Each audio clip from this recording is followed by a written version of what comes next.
many lies, struggling to fight just a little bit more,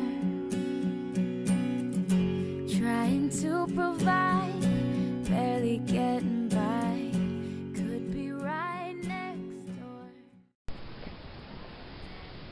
As I've researched this, it's been a very heartbreaking amount of research.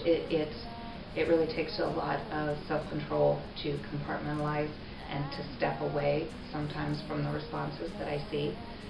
I can't tell you the number of times that I've read survey results and just started to weep.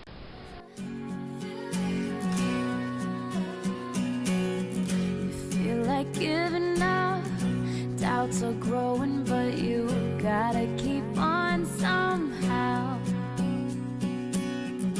Hear the sound of hope, let everybody know we have the power to turn this around. No one should be left alone in the dark. With love, fill a broken heart.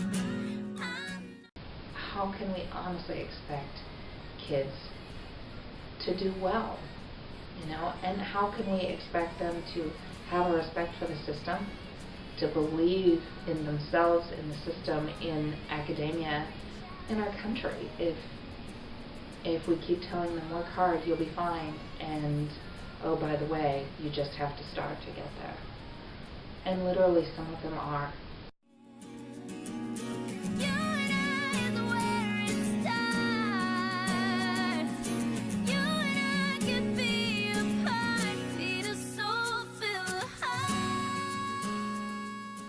How can we expect students to be successful if they can't even eat every day? And not even multiple times a day, but sometimes even one time a day was out of their range.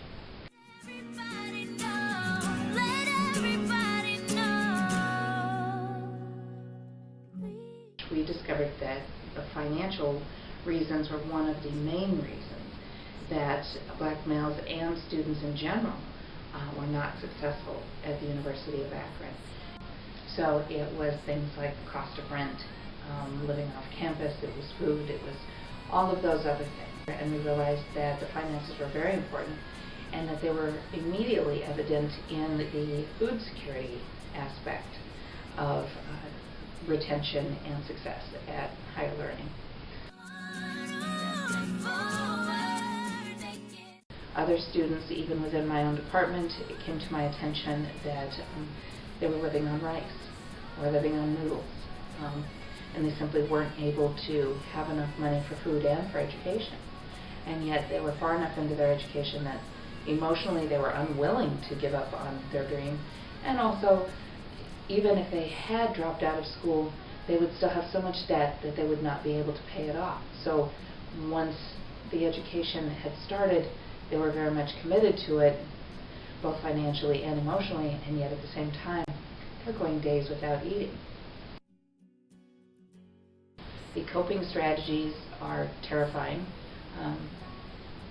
Again, preliminarily, we find that a lot of the female students are more willing to go on dates and to provide a social relationship with a young man if he'll feed her.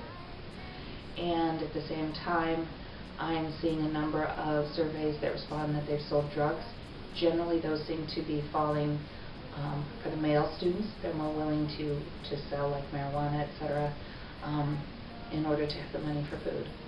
So obviously this needs to be fixed because the students are engaging in very risky behaviors in an effort to get the education that will eventually put them in a better situation.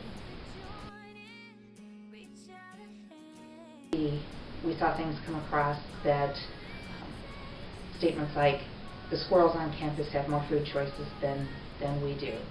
I just saw a girl stealing food from Rob's, which is our school cafeteria. One of the statements was terrifying in that a person wrote, "Do your mama know you're out here blowing for food?" It's statements like this that made me realize how important and how much we really need to do something about this. Health, poverty, food, race, ethnicity, all these things are tied together. Research shows that. Hear the sound of hope. And it's just heartbreaking to see, as I have a young black man who desperately wants to be able to move away from the project. And he's trapped because he's walking everywhere and he's still going 3 days without food. I just cry. We come together, you gotta believe that we can change the outcome. If we join in, reach out a hand. All it takes is someone stepping forward and making a stand. You and I is where it starts. You and I can be a part, feed a soul, fill a heart. Feed a soul, fill a heart. Yeah. Hear the sound of hope. Let everybody know. Let everybody know. We can change the outcome if we join in. So reach out a hand.